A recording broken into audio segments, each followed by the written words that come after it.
for real, Chizoba is a handful. Yes, she is. I mean, guys, there's no two ways about it. She is a handful. I am almost tempted to call her an emotional vampire, but I feel like that's going to be a bit too extreme. Yes, so I'm going to just call her a sponge. She soaks up a lot of energy and attention, and people like her require people that have got that much energy to give, that much attention to give, to sustain a friendship or a relationship of any sort with her at all. Because I watched her reconciliation session with Ocee, her bestie, earlier today, and it was quite draining.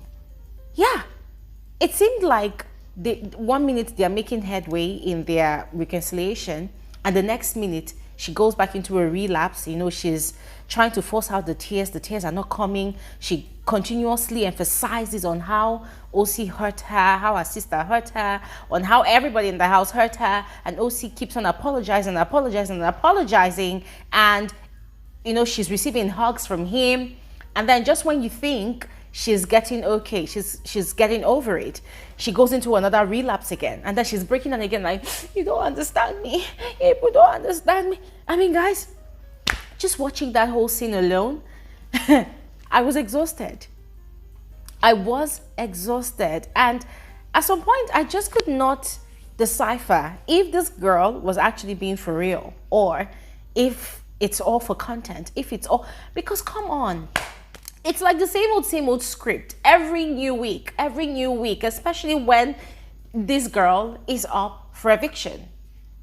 It's the tears for me. It's the breakdown for me. And in a way, I just could not help but run like a brief, unprofessional, if I do say so myself, like unprofessional psychoanalysis on her. I mean, just like a viewer, you know, you're watching something and you're finding it difficult to comprehend it, and then you start trying the little skill you have in, you know, psychoanalyzing people, and that was exactly what I was doing. And I came up with two theories, guys. I'm not saying that these are facts, but I came up with two theories off of what I have observed from her behavior, her behavioral pattern, her attitude towards, you know, her bestie, her sister, her friends in the house. And this is not to say that she's a bad person, no. I mean, I've done several videos talking about the unbalanced relationship between herself and her sister and her besties, but this one is just my personal observation of her. And as I said, I came up with two theories, right? So the first is, she's giving the attitude of a child that was mostly ignored all through formative years, a child who seeks attention a lot but is deprived of attention. And so when she does not really get the attention that she seeks, she breaks down. She goes into a relapse. And when she gets the attention, finally, she tends to want to misbehave more, you know, overreact more, dwell in her sorrow, wallow in her misery, throw more tantrums to sustain that attention that she has finally been able to receive. Yep. Yeah. So to attract attention, to attract pity, to sustain attention, she needs to throw tantrums. She needs to be sorrowful. She needs to look miserable, and she needs to wallow in it for the longest time, you know, to sustain all of that attention that she's got. Now, that is one theory. The other theory that I came up with is, on the flip side, it could be that of all her siblings, she received the most pampering. She's used to having her way with a lot of things. She's used to being heard. She's used to being the one whose word is taken over other people's word in the house. She's used to, you know, having everybody's listening ear, everybody's attention. She's used to being the center of attention. And then all of a sudden, she finds herself, okay, no, she did not find herself. She auditions to be in a confined space where there are different individuals from different walks of life, different ideologies, different idiosyncrasies, people that are more vocal than her, people that are more assertive, people that will not shrink for anybody else to shine. So it's a highly competitive environment. And so it's pretty much like like more like quite different from what she's used to. And so she's fighting to, you know, stand out, to shine, as she's probably always done in her real life out there, but she's struggling. She's finding it really difficult to stand out. And so in order for her to, you know, get that attention that she's so used to, she has to become miserable. She has to prolong her misery. She has to wallow in it. And that probably explains why this entire week has been the worst for her, this entire season. This entire week, Chizoba has been miserable. She's been sad. She's been, in a way, isolated, because even the one person that tries to give her attention, the one person that tries to stand by her, even though that one too has his own excessive character, you know, and is sort of overwhelming her, suffocating her with his excessiveness, she's literally pushing him away, and that is Ben. So ladies and gentlemen, this might be an unprofessional analysis of Chizoba's personality, but as a viewer, I'm seeing these two sides to her character, to her behavior, and it's, guys, sometimes it's draining. It is draining, because you want her to be fine. You want her to be okay. You are praying for somebody to just make her smile. And then they make her smile, but it's like she's refusing to be happy. It's like she's fighting the joy. She's fighting the happiness in her. She wants to continue being miserable. She enjoys keeping misery as a company. So I don't know about you, but let me know what your observations of her is in the comment section. But before we continue with this conversation, look at me, I forgot to introduce myself. Hi everyone. You're welcome to my channel. My name is Bbnaija. This is Frankly Speaking with Bbnaija, and I am the girl with the tea. A quick reminder to all of you, tomorrow being Saturday, by 3 p.m. WAT, we're going to be converging here for our Saturday YouTube live conversation, our community gathering. There's a lot to catch up, ladies and gentlemen. There's a lot to unpack, and I look forward to seeing all of you. I look forward to interacting with all of you. I cannot wait, guys. I wish we could even do it tonight, but I cannot wait. So please make it a date with us tomorrow. Do not miss out, all right? Do not miss out. And please, as you watch this video, give this video a thumbs up, like this video. Also, if you are yet to subscribe to become a part of this amazing community, it's quite easy. Please go ahead and do that. Also, turn on your post notification bell to always receive alerts of my videos whenever I upload a new one.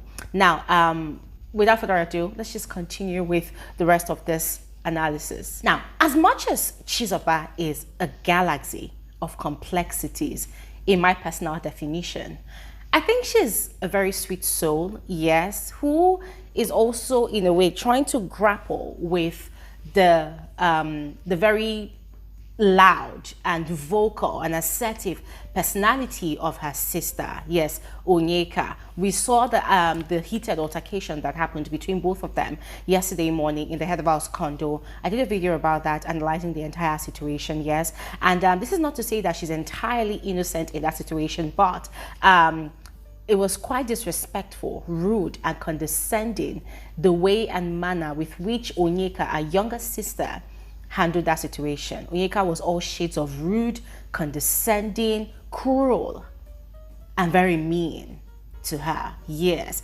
And Chizoba did not get over that whole episode on time yesterday. So my video I did earlier, I'd mentioned that during the pool party last night, she was sort of avoiding that's her family business, you know, the Mbadiwe twins and her sister Onyeka. You know, although on 2 occasions they had danced together, but quite briefly. And then I'd also mentioned that after the party, there had been a round table celebration of Onyeka because it was still her birthday. Every housemate had had a word or two of, you know, serenading or whatever, just to celebrate her. And when they started, Chizoba was not at the table. She had gone to shower. Cassia as well had gone to shower, yes. Now, whilst that whole conversation was going on, I felt like it was quite unfair of a lot of Onyeka's fans to be dragging Chizoba. They were calling her all manner of names, calling her a bad sister, you know, a jealous sister, calling her like so many bad names, very unprintable names. Why? Because they felt she had deliberately isolated herself from that gathering to not celebrate her sister. And the drags did not even begin from last night. It had started from when Big Brother had surprised Onyeka with birthday cake, small chops and drinks and all whatnot. And Chizoba rightfully was still in her feelings. She was still sad.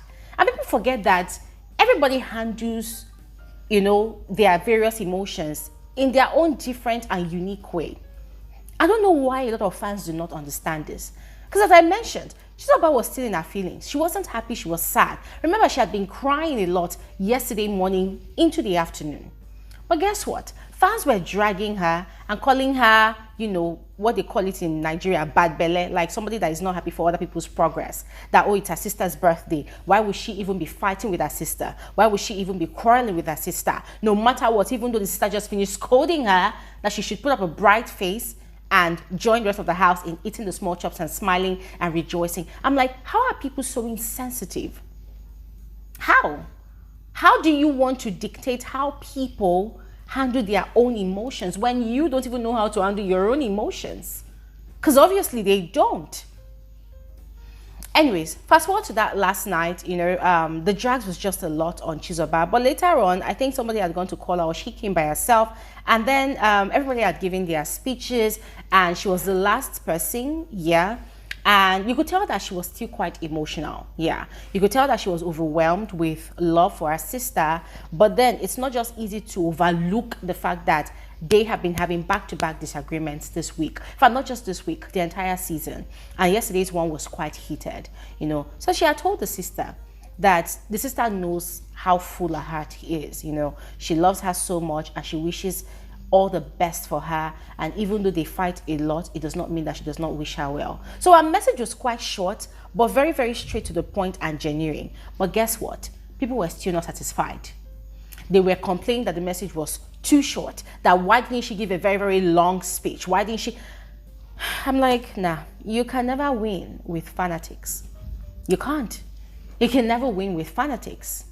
But ladies and gentlemen, today's reconciliation conversation with Ocee was quite in-depth. Yes, they had talked about all their issues from the beginning of this week up until today. And I love the way Ocee handled the whole situation. You can tell that he's quite mature and really understands his bestie, Chizoba, you know, and he was able to manage her emotions, even though she kept on going back into her, having a relapse, coming out of it, having a relapse. It was just too draining for me as a viewer. But then on the flip side, Ocee started fretting about the viewer's perception of his friendship with Onyeka. Now, for him, he was wondering how production is portraying his friendship with her to the viewers. You know, what angles are they showing? Are they showing the start of their conversations to the finish? Or they are picking some specific areas of their conversation to portray to the viewers, you know? And his concerns were stemming from the fact that when they were in the kitchen, there were other people there, Tofa and Suj, but when Suj and Tofa had left, he had said that, oh, Chizoba does not understand how it is to love someone so deeply that when they are not talking to you, you have to depend on your Bible for solace, you know. I mean, I felt like that was quite deep. That was quite deep. And the way he said it, it was so profound, right? It was so profound that I did not know how to take it as a viewer. I was wondering, like, is this love just platonic love? Or is it more than that? What exactly is going on with these Mbadiwe twins and the Checkers pair? And let me put out this disclaimer again. Gloria Elijah has no issues whatsoever if these people decide to date at the end of the day. Hey, they are all adults, consenting adults, and it's very obvious that they are feeling something for each other. But then, why can't they just express it? Why can't they just live in the moment, live their best lives, and stop trying to, you know, like a thief, you're looking behind your back to see, oh my God, who is watching me? Who is watching me? I want to say something, who's watching? You know? Anyways, ladies and gentlemen, I'm not going to assume too much, so it doesn't seem like I'm adding flesh to bones, all right? But I would love to hear your thoughts about this analysis, all right, and all the details shared here. Please go ahead and share your thoughts in the comment section below. I'll see you guys on another video soon. Remember that housemates are having their wager task presentation tonight. I think it begins by 8 p.m. WAT. So fingers crossed. We'll see how it goes. And thanks for watching. I'll see you guys on another video soon. Have an amazing evening. Bye.